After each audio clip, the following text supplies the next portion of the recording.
The Lost Shadow Today story. On a cold, dark night, Emily and her family moved into an old, desolate farmhouse. The house had been purchased by her father, Jack, in hopes of escaping the chaos of the city and leading a quieter life. Emily's mother, Catherine, always focused on domestic duties, but Emily had always questioned her father's decision. There was something about the house that made her uneasy, a constant feeling of being watched. There was one particular room in the house that no one ever entered. It was a room hidden behind a thick, dusty door, and for some reason, Emily was always drawn to it. She couldn't explain why, but it felt as if something invisible was calling her. One evening, feeling restless, Emily found herself standing in front of the door, her hand trembling as she slowly turned the handle. The moment she stepped inside, a gust of cold air rushed past her, and the silence in the room was suffocating, as if the house itself was holding its breath. Her heart pounded in her chest. Suddenly, there was a shadow on the wall, faint yet distinct. It moved, as if alive, stretching and curling in unnatural ways. Emily froze. Her body wanted to retreat, but her feet remained planted to the floor as if some invisible force was holding her there. She felt an intense pressure in her chest, a panic rising from deep within, as the shadow slowly began to take the shape of a face she recognized. "Mom," Emily whispered, her voice quivering with dread. Just as her words escaped her lips, her parents, Jack and Catherine, appeared in the doorway. Jack, looking concerned, stepped forward. "Emily, this house is old. There are bound to be strange things, but you have to ignore them. They're just your imagination playing tricks on you," he said, trying to reassure her, but his words felt hollow.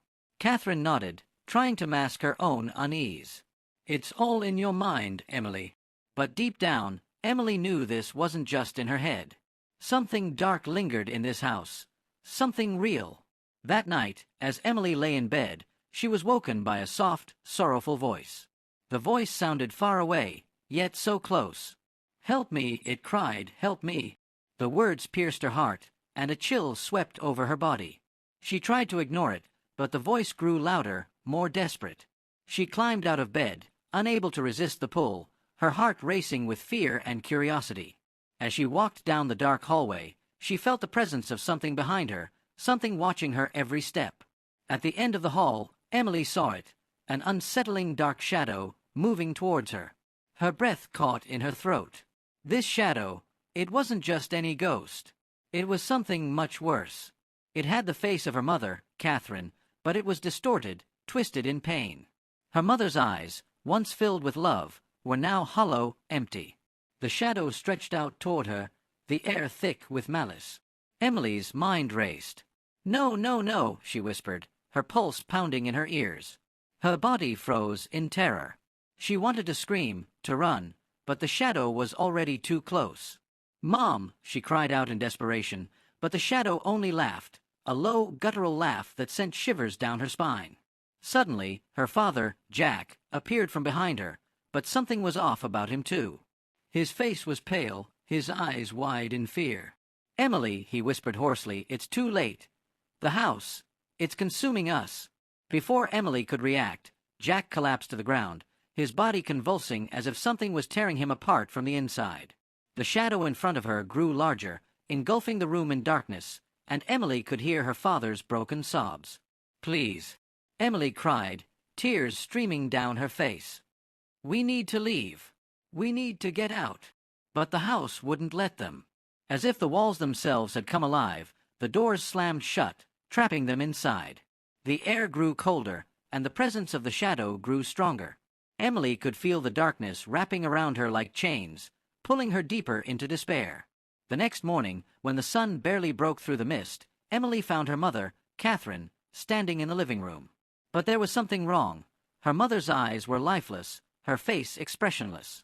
"Mom," Emily whispered in a broken voice.